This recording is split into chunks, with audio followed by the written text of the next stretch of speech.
தங்கம் விலை சவரனுக்கு ரூபாய் 840 உயர்ந்திருக்கிறது. 1 கிராம் தங்கம் விலை 9,245 ரூபாயாக விற்கப்படுகிறது.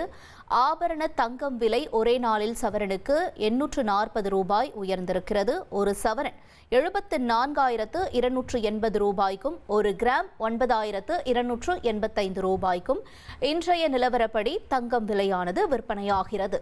அண்மை செய்தியாக பார்த்தோம்.